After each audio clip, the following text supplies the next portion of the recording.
né? Mesmo com todos os desafios que a gente tem na vida,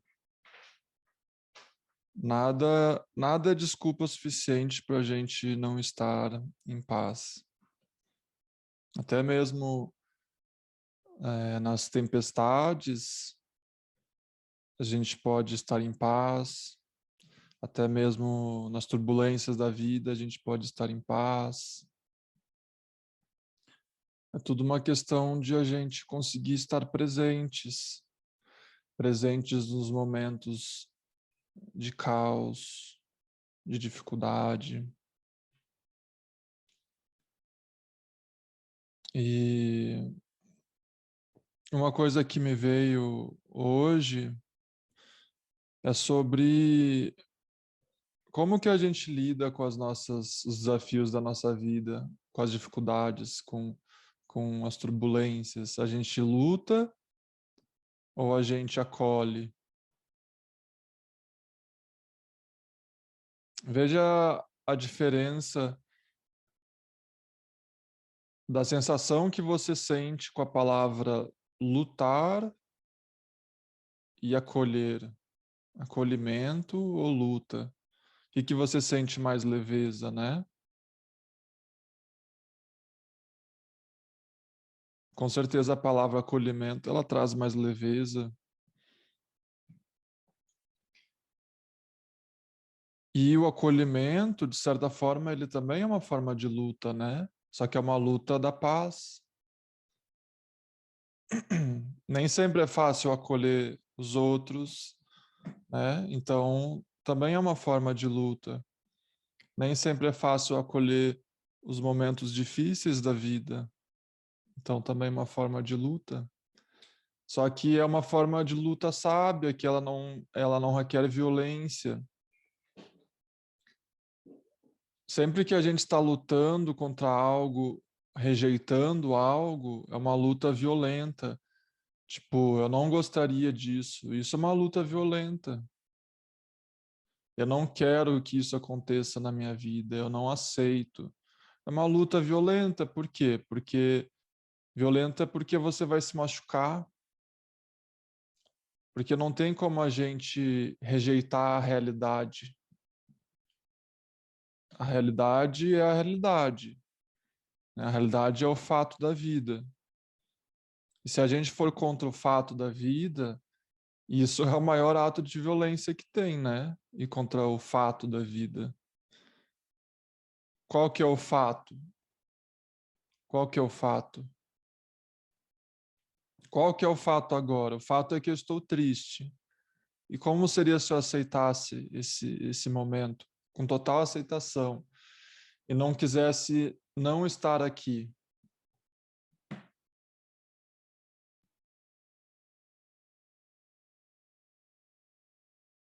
Você entende que no momento que a gente tenta se livrar da tristeza, por exemplo, né, vamos pegar essa emoção, você pode usar outras, a raiva, qualquer emoção que você queira, a gente já está criando uma luta, uma rejeição, tipo, eu não te aceito aqui, portanto eu vou tentar te afastar, te dissolver, e fazendo isso eu te aumento, porque eu estou dizendo que você existe.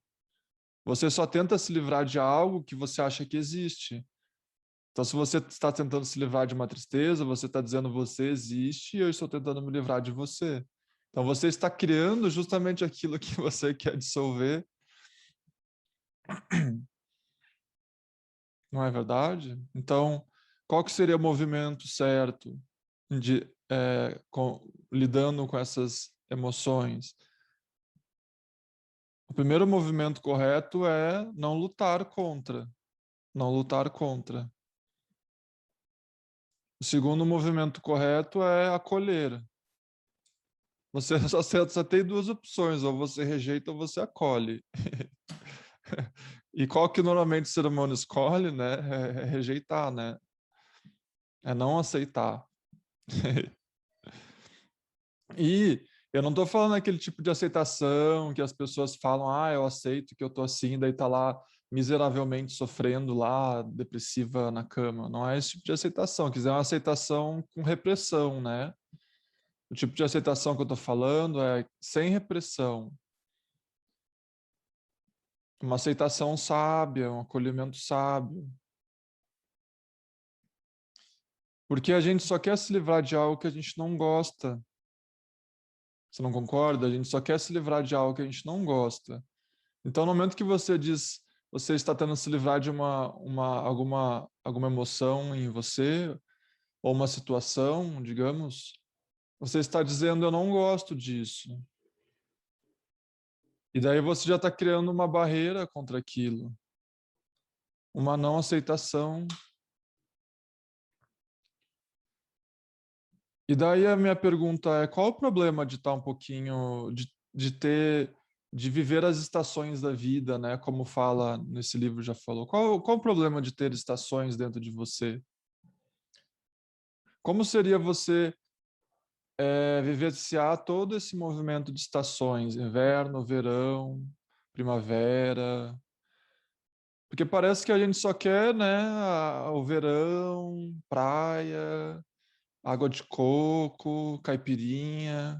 Né? Eu digo isso, é uma metáfora do nosso interior, né? A gente só quer isso, né? A montanha com as flores. A gente não quer aquele momento de seca, quando a árvore está seca e não tem frutos e não tem flores e tá gelado, né? E parece que não tem graça. Mas se não fosse por esse momento, não teria o outro, não teria flor, não teria flor. Então, um é mãe do outro. A seca é mãe do florescimento, e o florescimento é mãe da seca, assim como a morte é mãe da vida e a vida é mãe da morte. Mas por que será que nós, seres humanos, criamos uma seleção do que é legal e o que não é, o que é bom, o que não é, o que é aceitável, o que não é? Quem somos nós, né, para criar o que é aceitável ou bom, ou primavera ou verão? Quem disse que o que a gente considera verão não é, na realidade, o inverno? Então, é como se a gente não confiasse na vida, né? Porque a gente quer criar nossas próprias definições. Eu acho que não existe coisa melhor na vida do que viver uma vida sem definições, sabe? Sem descrições demasiadas. Tem essa frase do Krishnamurti, que ele fala assim, que no momento que você ensina para uma criança que um pássaro é um pássaro, ele nunca mais vai ver o pássaro da mesma maneira. Digamos, no momento que a sua mãe, ou seu pai, ou seu avô disse assim para você, não é bom chorar, você nunca mais viu o choro da mesma maneira, não é?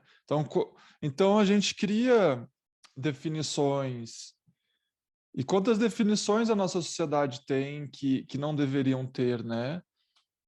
Ah, não é correto estar acima do peso, não é correto ter cabelo brancos, não é correto ter uma pele enrugada, não é correto usar sutiã, ficar sem sutiã, não é correto o homem usar saia, não é correto o homem chorar, não é correto ficar triste, não é correto ficar mal.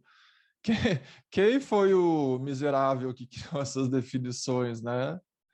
Que- Quem foi o Deus homem ou o Deus mulher que criou essas leis que a gente vive, né?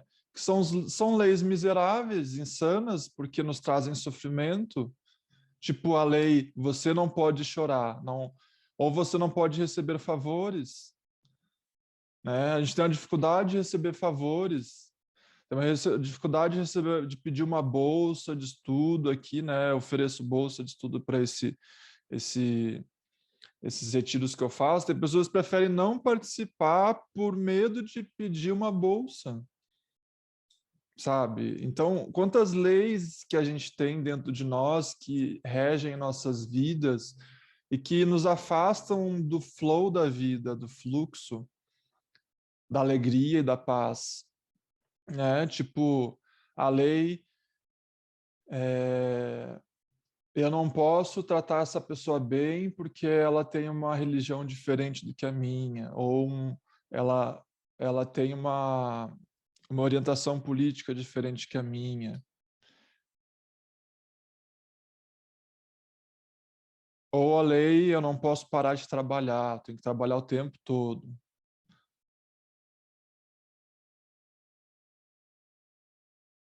Ou a lei é errado se abrir, é errado ser vulnerável, é errado ser sensível, delicado. Isso daí os homens têm bastante, né? Muito ensinado isso para os homens. Você não pode ser delicado, você não pode ser sensível, senão você está ferrado, né? No mundo de...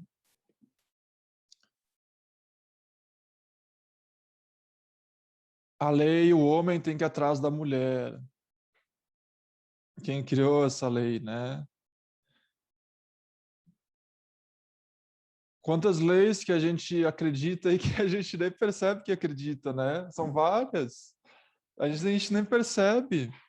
São leis meio que, assim, elas são tão já enraizadas em nós que a gente nem percebe que elas estão ali.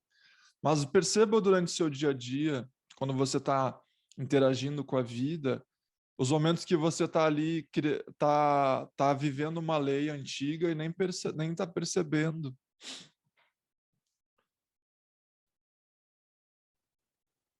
E não apenas temos leis, mas nos sentimos desconfortáveis quando essas leis não estão sendo vividas ou alguém não respeita elas.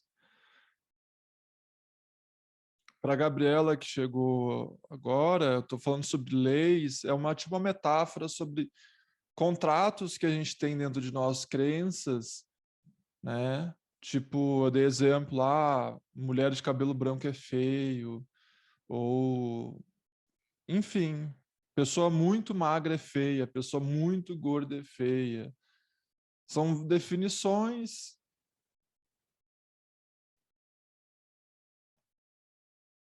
Homem ficar com homem é feio, mulher ficar com mulher é feio, né? Tem países que você vai ser morto se você fizer tais coisas. Tem países que a mulher não pode tirar lá o negócio lá que ela usa na cabeça para se esconder. Os países mais conservadores. Então, veja quantas leis que nós criamos em cima de um mundo perfeito e, e daí veja quantas leis você criou em cima desse mundo perfeito que você é.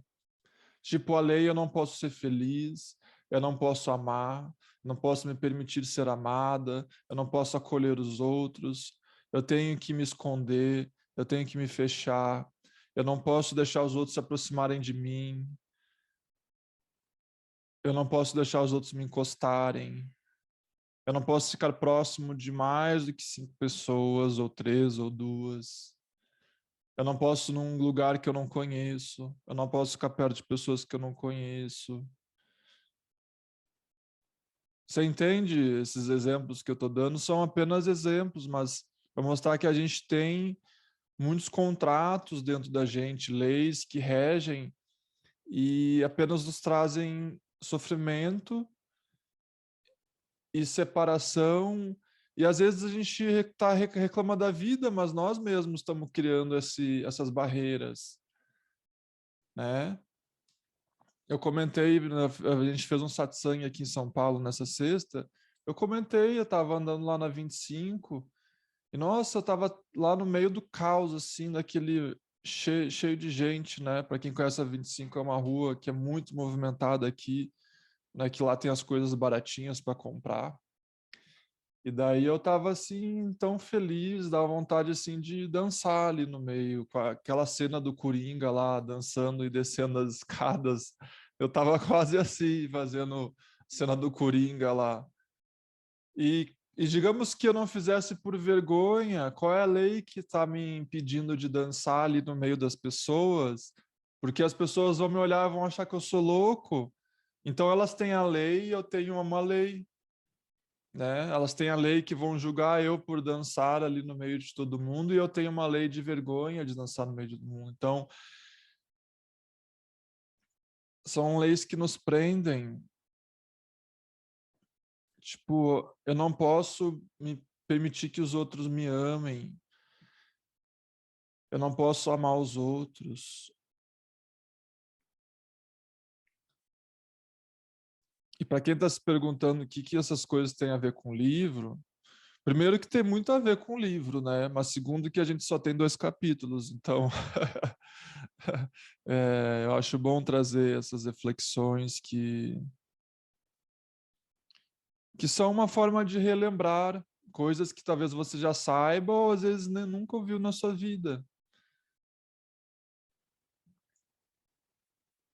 Veja bem quantas leis que a natureza tem. Bom, a natureza tem algumas leis, mas são leis orgânicas, naturais dela, né? Tem umas leis que regem a natureza, mas são leis orgânicas. Mas o ser humano, ele criou leis que inorgânicas, não sei se a palavra existe, inorgânicas, né? Que é o contrário de orgânico, que não são orgânicas. Tipo, a pessoa vai morrer, ela tem que morrer no hospital, lá numa sala que ela nem conhece, que ela não queria estar lá, mas a família põe eles lá. Mas lendo os livros sobre morte ali do Oriente, lá eles deixam, quando a pessoa morre, eles não levam direto para o hospital, eles deixam ali na casa durante uns dias, né? Porque a gente tem essa crença que a pessoa morre e ela vai trazer, sei lá, vai trazer uma doença, em menos de um minuto ela já vai estar, sei lá, decompondo. Não. Eu vi isso num podcast esses dias lá do Midnight Gospel, para quem não viu, é bem legal, um seriado na Netflix, Midnight Gospel. A gente tem tipo uma rejeição da morte aqui no Ocidente, né? Tipo, uma indústria que lucra com a morte e a gente não encara a morte, ninguém fala sobre a morte aqui, ninguém fala. E quando alguém morre, ninguém está pronto para lidar com a morte. E quando alguém morre, a pessoa a gente quase nem vê.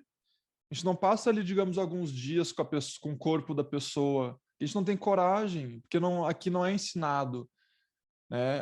E daí a gente não lida com esse aspecto da vida que é a morte, é um fato. É um fato da vida que a gente rejeita. Tipo, e é estranho porque nas espiritualidades, principalmente lá no Oriente, lá eles meditam sobre a morte diariamente. Porque se a gente não medita sobre a morte, a gente não está encarando o maior fato da vida, que a gente nasce e morre. São 2 fatos. Nasce, vive e morre. E daí, quando alguém morre, a gente está extremamente despreparado para lidar com aquilo. A gente não sabe aconselhar a pessoa, não sabe olhar para ela, a gente tem medo, a gente tem pena. Ou quando nós vamos morrer, né? Ninguém está nesse momento agora, a gente não sabe como lidar, a gente começa a ficar desesperado, né?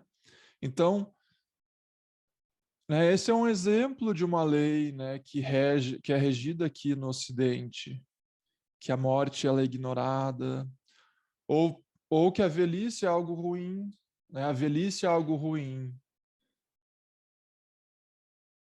Eu não quero ficar velho, eu tô ficando triste porque eu estou ficando com cabelos brancos. Mas que nem o Adyashanti, ele comenta que os velhinhos são o povo mais legal, assim, não todos, mas a maioria deles, eles estão.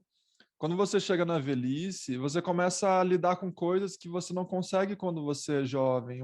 Você começa a entrar num estado de aceitação, você começa a não ligar mais para a opinião dos outros, sabe?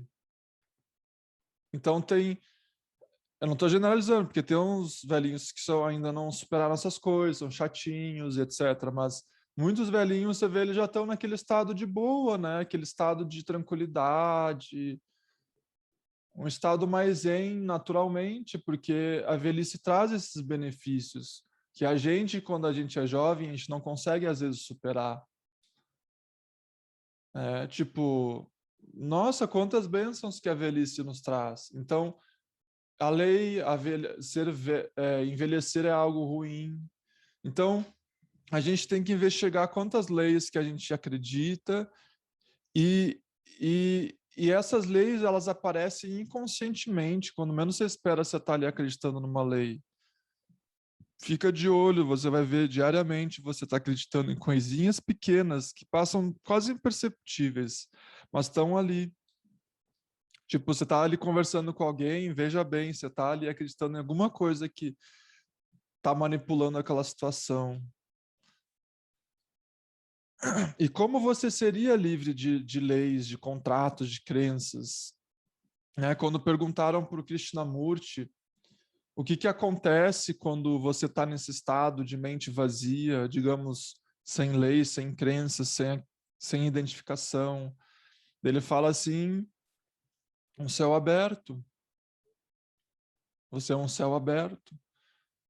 Você é um céu aberto, só isso. E é maravilhoso ser um céu aberto, porque você se torna leve, você se torna mais flexível.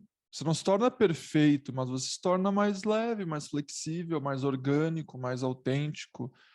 Você é autêntico porque você não é uma cópia dos outros, sabe? Você não é uma cópia da cópia. Eu me lembro quando eu tinha, sei lá, 16, 17 anos, eu ia assim, tipo, no barzinho, e daí eu ficava olhando as pessoas e eu ficava brincando de adivinhar o que elas iriam fazer. Eu olhava assim, um menino ali com a menina e eu ia adivinhar o que cada um ia fazer, assim, cada ação, porque as pessoas são previsíveis. É o jogo da manipulação, né? Então, quando a gente se torna um céu vazio, a gente se torna orgânicos, autênticos, a gente nunca sabe o que a gente vai fazer. A gente nunca, é sempre imprevisível nossas ações,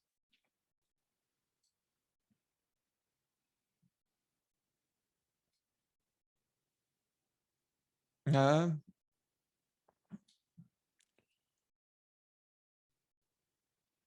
A gente fez um satsang aqui na sexta, né? Daí depois a gente pediu uma pizza, daí eu falei, vamos fazer desafio da pimenta. Eu tinha umas pimentas que eu comprei lá na zona cerealista. Daí a gente começou a fazer um desafio da pimenta, assim, digamos, se eu fosse seguir o padrão, eu não iria, né? Eu iria ficar ali no meu estado centrado e concentrado, não sei o quê. Mas não, ali eu estava aberto, né? Eu fiz o desafio da pimenta, passei mal ali durante os 10 minutinhos. Comecei a lacrimejar e tomei 1 litro de suco. Mas foi um momento maravilhoso, um momento orgânico, né? Onde é que você não está rígido num personagem, né? Você solta.